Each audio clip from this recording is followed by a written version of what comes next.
Olá, ouvintes do podcast, sou Daniela Abreu e hoje eu vim trazer pra vocês um episódio extra em comemoração ao Halloween. Gente, vou confessar pra vocês uma coisa, essa data ia passar batido porque Halloween não faz parte da minha vida, eu nunca comemorei, eu nunca me fantasiei na minha vida. Só que no Instagram eu sigo vários podcasts, várias contas relacionadas a esse tema e tá todo mundo animado, só se fala em Halloween, eu só vejo abóbora no meu feed. Eu falei, gente, eu tenho que gravar alguma coisa, né, porque tá todo mundo gravando. E vocês pensam que a comemoração parou por aqui? Parou não, gente, sabe por quê? Vocês sabem, né? Dia 2 agora é Dia dos Finados, que por acaso também é o dia do meu aniversário. Pois é, gente, eu nasci Dia dos Finados, vou completar 38 anos pra vocês curiosos, né? Tão doidos pra saber a minha idade? É isso, gente, eu não sou mais uma criancinha, que na verdade eu sou. E chega de enrolação, né, gente? Vamos pro relato, um relato que eu recebi no e-mail, assustadoramente@outlook.com. Um relato muito legal que eu recebi da Pri. Vou falar Pri, né, que tem várias Pri no mundo, vocês vão saber quem é. E muito obrigada por enviar o seu relato, eu adoro, continuo enviando, já falei pra você que eu adoro, você escreve muito bem, não me dá nenhum trabalho na hora de ler seus relatos, e sem contar que as histórias são muito boas. Espero que vocês gostem. Mistérios do meu AP. Em janeiro, me mudei para um apartamento bem grande, de 3 quartos, 2 banheiros, cozinha gigante, lavanderia separada, sala e varanda. O aluguel dele custava mais ou menos o valor do de um kitnet. No início, eu desconfiei pelo valor abaixo do mercado, mas o apartamento estava recém-reformado e não tínhamos muito tempo para procurar por outros. Fechamos direto com o proprietário e quem morava antes era a filha da proprietária. A mãe dela morava de aluguel no apartamento de cima. Portanto, enquanto estivéssemos morando aqui, ela moraria com a mãe. Achei estranho, pois quem em sã consciência mora de aluguel tendo apartamento próprio, principalmente por ser no mesmo local? Mas cada família tem suas questões e procurei não focar nisso, afinal, não era da minha conta. Com o tempo, coisas estranhas começaram a acontecer. E esses relatos precisarão ser contados em partes, porque foram um número maior do que eu gostaria. A primeira vez que aconteceu algo foi numa noite em que minha filha estava deitada em seu quarto e meu marido e eu no nosso. Sempre deixo a porta do nosso quarto aberta, caso nossa filha precise de algo durante a noite. Deixamos sempre a luz do corredor acesa, porque temos o costume de ir ao banheiro de madrugada. Isso impede que pequenos acidentes aconteçam, tropeços, batidas de dedinho no canto dos móveis, isso dói muito. Enfim, nessa noite, a luz acabou e como achei que minha filha já estivesse dormindo, não dei muita importância e fiquei ouvindo música com fone. De repente, um grito. Meu marido não estava com fones e não ouviu o grito vindo do outro quarto. Eu consegui ouvir e gritei, "Corre pro quarto dela!" Quando chegamos lá, ela estava sentada na cama, olhando fixamente para um canto do quarto e gritando que tinha uma mulher ali. A trouxemos para o nosso quarto e a acalmamos e perguntamos mais sobre a tal mulher. Ela disse que era uma mulher de cabelo abaixo do ombro e estava de vestido. Ela viu sua silhueta e gritou. Ficamos alertas depois desse acontecimento, mas continuamos morando aqui. Sempre que via nos filmes de terror coisas assim, pensava... Por que essa gente não se muda daí? Hoje, entendo que as coisas não são tão simples. Envolve muita burocracia e dor de cabeça. Vamos levando porque os eventos não acontecem diariamente e nenhum de nós foi machucado. São somente os sustos. Como disse anteriormente, já tive outras experiências sobrenaturais antes de morar aqui. Então, eu lido de uma maneira peculiar que faz minha filha e meu marido ficarem assustados com a tranquilidade ao lidar com isso. Espero que o relato não tenha ficado muito longo, mas precisava explicar todo o contexto para que a compreensão seja melhor para os próximos.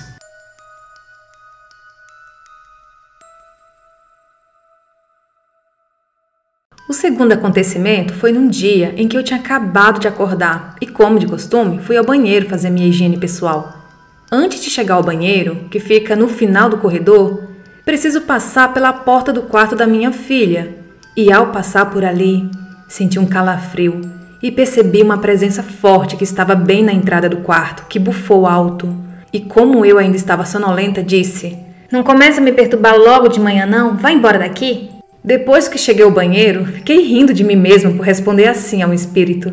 Mas acho que funcionou, porque ao passar na volta não senti nada.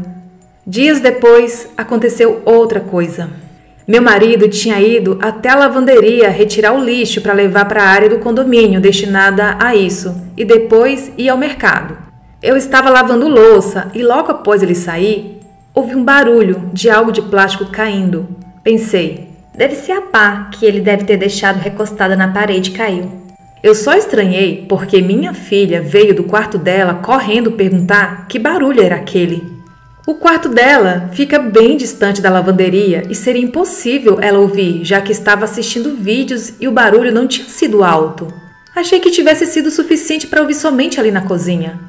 Fui até a lavanderia ver o que era e estava tudo como antes. A pá estava inclusive pendurada dentro do armário.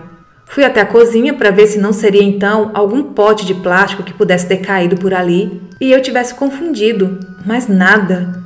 Peguei a pá, coloquei recostada na parede para constatar que o barulho era o mesmo, ou algo que pudesse tê-la balançado a ponto de cair, e o barulho era o mesmo que ouvimos. Minha filha confirmou que era exatamente aquele barulho que ela tinha ouvido, mas achou que fosse algo perto dela. Como teríamos ouvido o mesmo barulho na mesma altura como algo perto, em ambientes tão distantes? Deixo o restante para o próximo relato.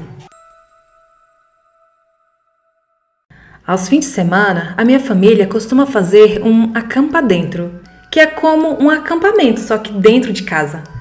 Colocamos os colchões das camas na sala, pedimos algo para comer, jogamos alguns jogos de tabuleiro e assistimos séries. Como de costume, deixamos a luz do corredor acesa.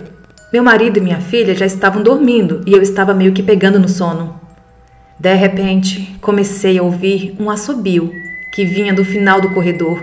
E foi vindo, lentamente, passando pela altura do meu quarto, restante do corredor, porta da cozinha e ao parar no início do corredor que fica na sala onde estávamos, o assobio cessou.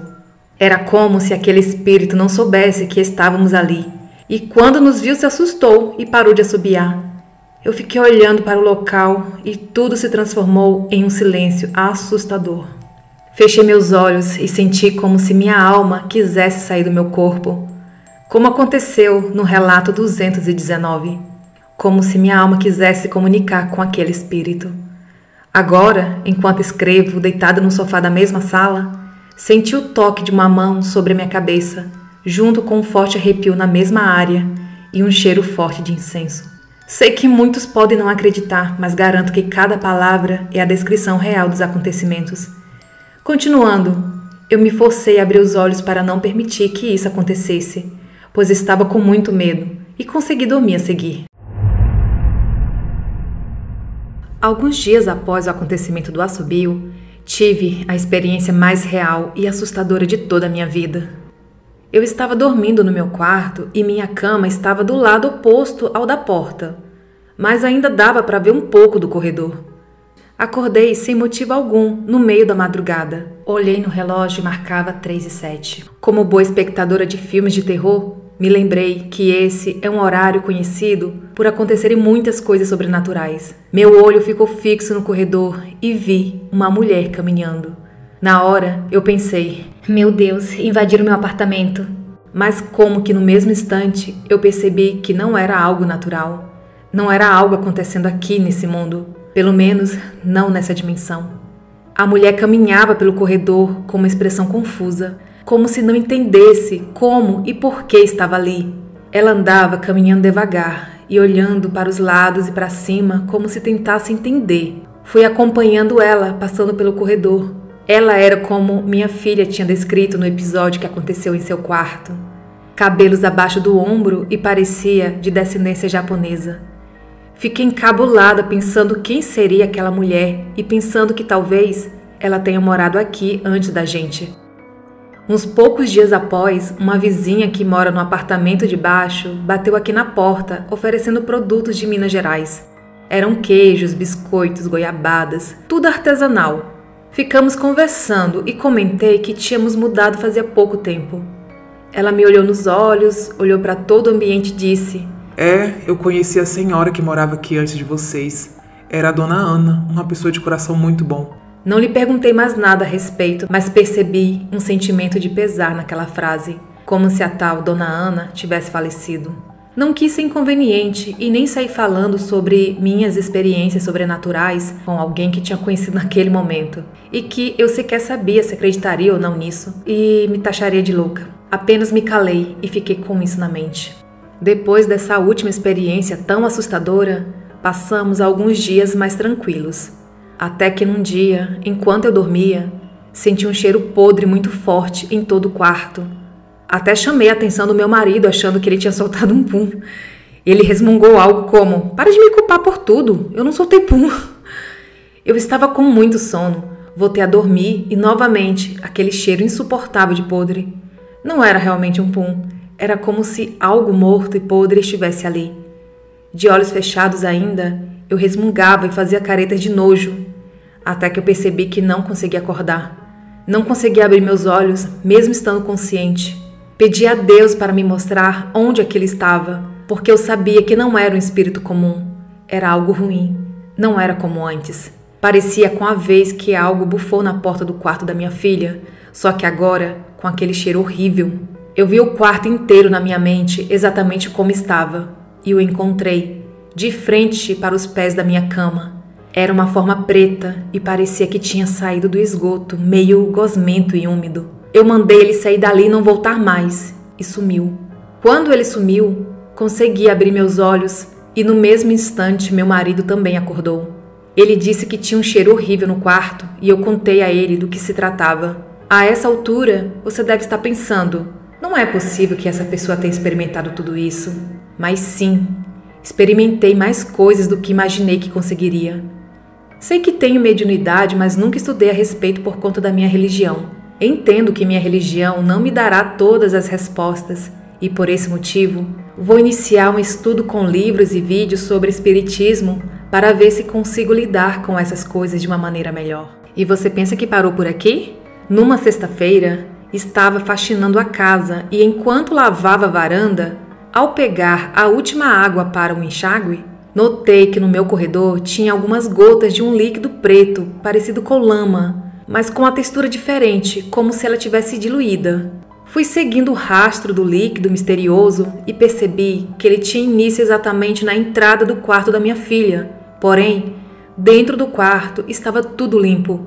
Seu fim era no início do corredor, que vai até a sala, exatamente o trajeto do assobio do dia do acampa dentro.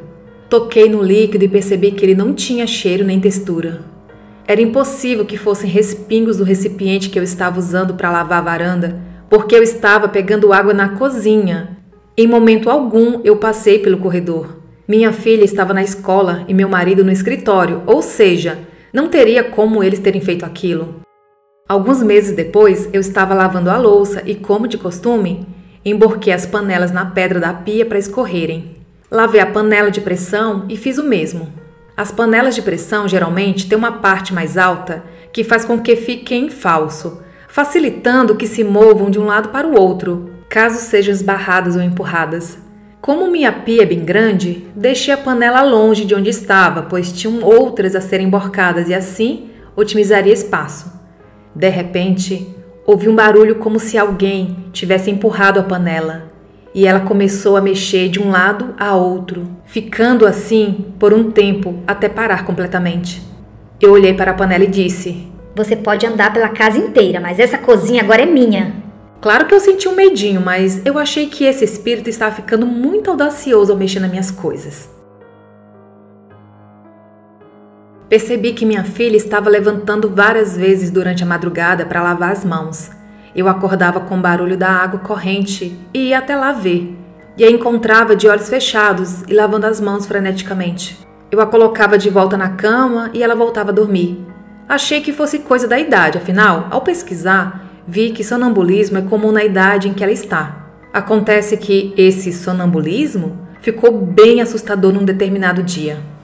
Minha filha estava dormindo e meu marido e eu estávamos conversando em nosso quarto, exatamente sobre as coisas sobrenaturais que andavam acontecendo. Ficamos até de madrugada conversando a respeito, o que não é comum, pois costumamos dormir cedo.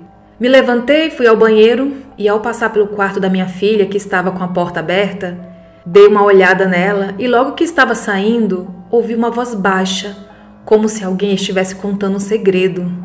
Achei que minha filha estivesse fingindo estar dormindo com medo de tomar bronca por estar acordada até aquele horário.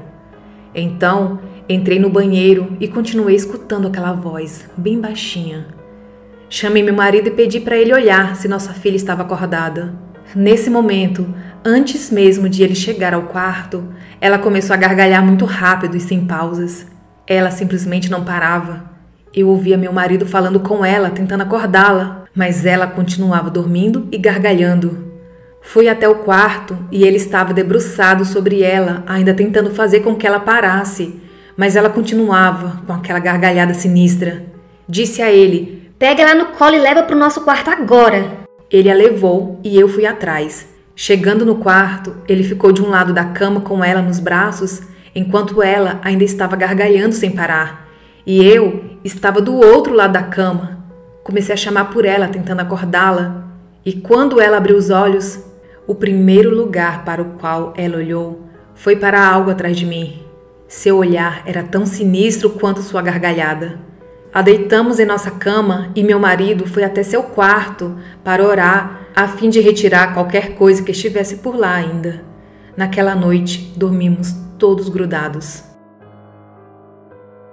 Ao reclamar do barulho no apartamento de cima, onde mora a proprietária, ela disse que outras famílias tinham morado aqui e ninguém nunca tinha reclamado do barulho que eles faziam. E disse que, inclusive, a antiga família só saiu porque a esposa faleceu. Nesse momento, tive a certeza de que a pessoa que vi no corredor era seu espírito que ainda não tinha entendido que morreu ou se desprendido das coisas materiais. Não posso atribuir todos os acontecimentos a esse espírito, até porque muitas pessoas já devem ter morado aqui antes. A filha da proprietária, que morou aqui pouco antes de nos mudarmos, me disse para tomar cuidado com as energias, pois enquanto morou aqui, recebeu pessoas em casa e coisas aconteceram.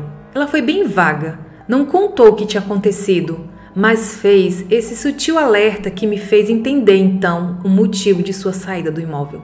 Depois desse episódio, mais do que assustador com minha filha, decidimos trocar de quarto com ela.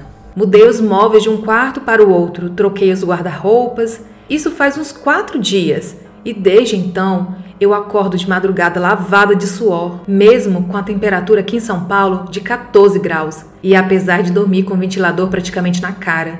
Também acordo várias vezes sem motivo aparente. Num desses dias em que estávamos dormindo no antigo quarto da minha filha, eu acordei e ouvi barulho de teclas de micro-ondas. Mas a gente nem tem micro-ondas, o que torna tudo ainda mais horripilante. Percebi também nesses dias em que estou acordando várias vezes durante a madrugada que são barulhos comuns do lar, como barulhos de armários, utensílios e eletrodomésticos, que sequer temos. É como se de madrugada alguma outra família vivesse aqui enquanto dormimos.